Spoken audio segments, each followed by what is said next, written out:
சைதாப்பேட்டை நீதிமன்றத்தில் முன்னாள் அமைச்சர் திரு டிஆர் பால் அவர்கள் என் மீது தொடரப்பட்ட இந்த அவதூறு வழக்கில் இன்று நேரடியாக நான் இந்த சம்பந்தப்பட்ட வழக்கில் கடந்த ஒரு 3 மணி நேரமாக திரு டிஆர் பாலு அவர்களே நேரடியாக குறுக்கு விசாரணை செய்வதற்கு ஒரு வாய்ப்பு கிடைத்தது. அதற்கு உறுதுணையாக இருந்த நம்முடைய எல்லா வழக்கறிஞர் பெருமக்களுக்கும் முதல் என்னுடைய நன்றிகளை தெரிவித்துக் கொள்கின்றேன். அதேபோல நான் திராவிட முன்னேற்ற கழகத்தினுடைய அமைப்பு செயலாளர் திரு RS பாரதி அவர்கள் மீது தொடுத்திருந்த அவதூறு வழக்கு என்று RS பாரதி அவர்கள் வராத காரணத்தினால அடுத்த ஒரு தேதிக்கு மாற்றப்பட்டிருக்கிறது.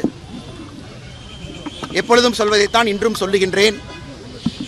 இந்தியாவில் குறைந்தபட்சமான வழக்கில் மட்டும்தான் அந்த வழக்கு சம்பந்தப்பட்டவங்க வழக்கை எடுத்து நேரடியாக வாதிடுவார்கள். எனக்கு திராவிட முன்னேற்ற கழகம் செய்திருக்கக்கூடிய ஊழல், நாங்கள் வெளியிட்டிருக்கக்கூடிய DMK ஃபைல்ஸ் பார்ட் 1 பார்ட் 2, திரு டிஆர் பாலு அவர்கள் மீது நான் சுமத்தியிருக்கக்கூடிய குற்றம் அனைத்தின் மீதும் நம்பிக்கை இருக்கின்ற காரணத்தினால நேரடியாக நம்முடைய மூத்த வழக்கறிஞர் திரு பால் கனகராஜ் அவர்களுக்கு கொடுத்திருந்த அபிடவிட்டை வித்ட்ரா பண்ணி நானே நேரடியாக இந்த கேஸில் ஒரு சாமானிய மனிதனாக இன்று ஆஜராகி வாதிட்டேன். அது அவருக்கு 2.25 விமானம் இருந்த காரணத்தினால அவங்க குறுக்கு விசாரணை 3 மணி நேரத்திற்கு பிறகு மறுபடியும் இன்னொரு புதிய தேதி வேண்டும் என்ற காரணத்தினால இன்று குறுக்கு விசாரணை ஒத்தி வைக்கப்பட்டிருக்கிறது. தொடர்ந்து நானே இந்த வழக்கில் நம்முடைய மூத்த வழக்கறிஞர்களுடைய உறுதுணையில் இந்த வழக்கை வாதாட இருக்கின்றேன். நிச்சயமாக திராவிட முன்னேற்ற கழகத்திற்கு இந்த வழக்கு மூலமாக ஒரு பாடத்தை புகட்டுவோம் என்கின்ற முழு நம்பிக்கை எங்களுக்கு இருக்கு. இன்னைக்கு 3 மணி நேரம் பண்ணுங்க. அது மட்டும் இல்லை, சாமானிய மனிதர்கள் நம்முடைய உரிமைக்காக நாம் பேசும் பொழுது நம்முடைய வழக்கை நாமளே கோர்ட்டில் எடுத்து வாதாட முடியும் என்பதற்கும் இன்னைக்கு கோர்ட்டில் நடந்த சம்பவம் ஒரு சாட்சியாக இருக்குது. எவ்வளவு பெரிய மனிதர்களாக எப்படிப்பட்ட பொறுப்பில் இருந்தாலும் கூட எந்த ஒரு சாமானிய மனிதனும் தன்னுடைய சொல்லியிருக்கக்கூடிய குற்றச்சாட்டின் மீது நம்பிக்கை இருக்கும் பட்சத்தில் நாம் வாதாடலாம் அப்படிங்கிறது தான் நாங்கள் இன்று செய்திருக்கின்றோம், தொடர்ந்து செய்வோம். எனக்கு பத்திரிகை நண்பர்களுக்கு இந்த வழக்கு சம்பந்தமான அப்டேட், ஏன்னா என்ன கிராஸ் கொஸ்டின் பண்ணோம், என்ன பதில் சொன்னார், என்ன கேள்வி கேட்டோம் அப்படிங்கிறது இப்போ நான் சொன்னால் அது சப்ஜுடிஸ் மேட்டருங்கிறனால நான் பேச முடியாது. அதனால் முழுமையாக முடித்த பிறகு அது உங்களுக்கு பொதுவெளியில் நான் கேட்டிருக்கக்கூடிய எல்லா கேள்விகளும், சேது சமுத்திர கெனால் ப்ராஜெக்டிலிருந்து, சாராய ஆலையிலிருந்து, குடும்பம் நடத்தக்கூடிய நிறுவனத்திலிருந்து, இன்று அவர் கோர்ட்டுக்கு வந்த கார் எந்த நிறுவனத்தினுடைய பெயரில் இருக்கு, அவருடைய அஃபிடவிட், வாங்கியிருக்கக்கூடிய கடன், இது சம்பந்தமான எல்லா கேள்விகளையும் கூட இன்று கேட்டிருக்கின்றோம். அடுத்து வரக்கூடிய குறுக்கு விசாரணையின் பொழுது இன்னும் நிறைய கேள்விகளை கேட்க இருக்கின்றோம். அதனால் பத்திரிகை நண்பர்களுக்கு வேற கேள்வி இருக்குதுன்னா கேளுங்கண்ணே, பதில் சொல்றோம். ஏங்கண்ணே கேள்வி இருக்கா சொல்லுங்கண்ணே. ஐயா, அவருடைய கிராஸ் எக்ஸாமினேஷன் கண்டினியூ ஆகுதுங்க ஐயா. 2.25 விமானம் இருப்பதாக அவருடைய வழக்கறிஞர் அவர்கள் நீதிமன்றத்தில் சொன்னாங்க.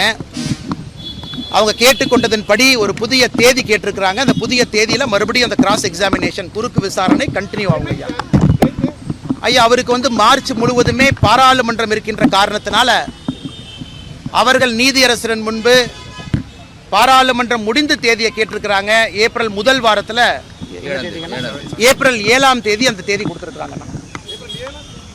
ஏப்ரல் 7ஆம் தேதி அண்ணா. RS பாரதி அவர்கள் அவர்களுடைய தேதி எப்பண்ணா? மார்ச் 10ஆம் தேதி அவருடைய வழக்கு அன்னைக்கு நடக்குங்க. ஆமாங்க அண்ணா. அண்ணா கேள்வி அண்ணா கொஞ்சம் சத்தமாக கேளுங்கண்ணே.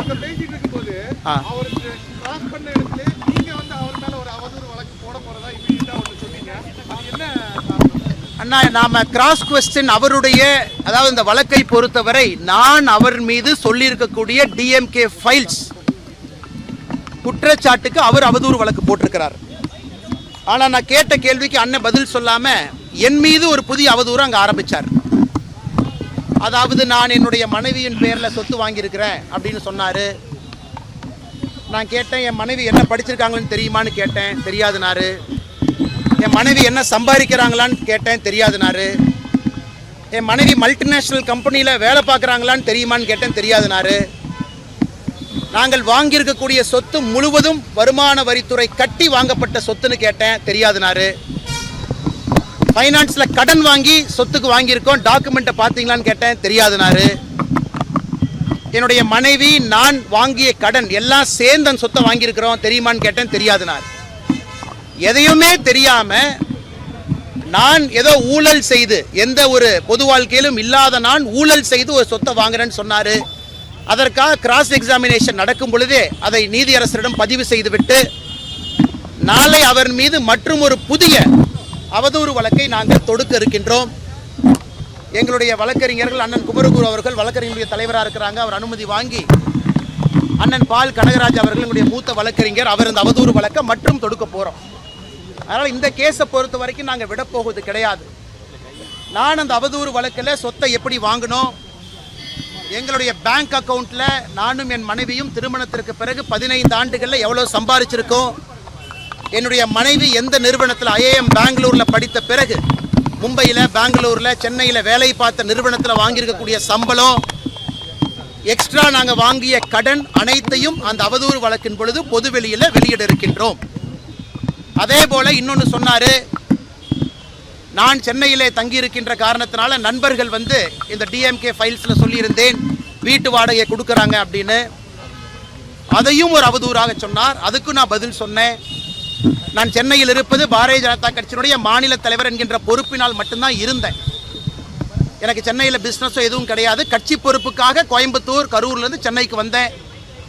அப்போ கட்சிக்கும் நம்முடைய வீட்டுக்கும் இருக்கக்கூடிய தொடர்பு, கட்சிக்கு என்னுடைய நண்பர்கள் யாரெல்லாம் எனக்கு சார்பாக கட்சிக்கு பணம் கொடுத்துருக்குறாங்க, அந்த பணத்தை கட்சி எப்படி எனக்கு பேங்க் அக்கௌண்ட்டில் செலவு பண்ணியிருக்காங்க, எல்லாத்தையும் அந்த அவதூறு வழக்கில் கொண்டு வர போகிறோம்.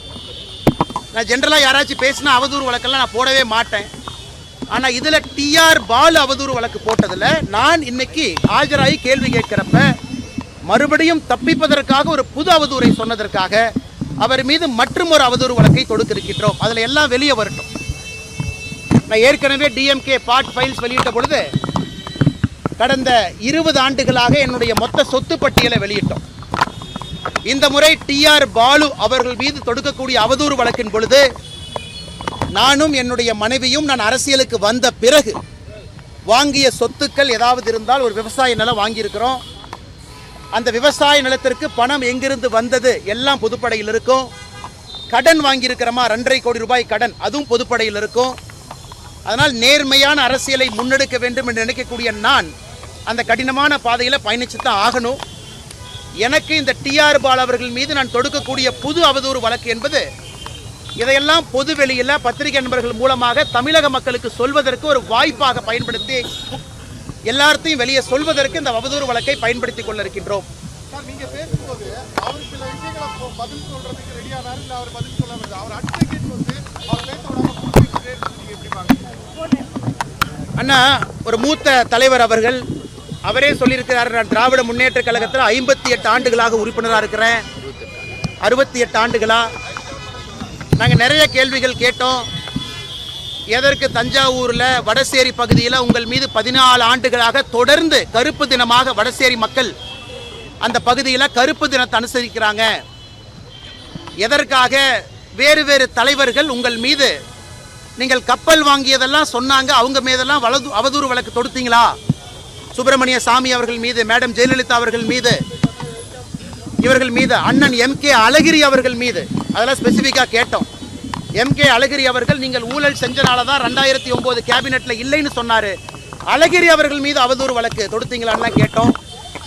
இதுவரை TR பாலு அவர்கள் சம்பந்தப்பட்ட பொது வாழ்க்கையில் எல்லா கேள்விகளையுமே கேட்டுக்கொண்டிருக்கின்றோம். இன்று அவர் வந்த கார் கூட தெரியாது, ஏதாச்சும் கார் இருந்தால் ஏறி உட்காந்துட்டு வருவன் தான் சொன்னார். அதையும் ஆழமாக கேட்டிருக்கின்றோம். காரணம், தமிழக மக்களுக்கு இதன் மூலமாக பல விஷயங்களை தெளிவுபடுத்துவதற்கு ஒரு வாய்ப்பாக பார்க்கின்றோம். நீதியின் மீது முழு நம்பிக்கை இருக்கிறது, நீதி வெல்லும் என்கின்ற முழு நம்பிக்கையும் இருக்கு. அதனால் அடுத்த கிராஸ் எக்ஸாமினேஷன் அதை கண்டினியூ பண்ண போகிறோம்.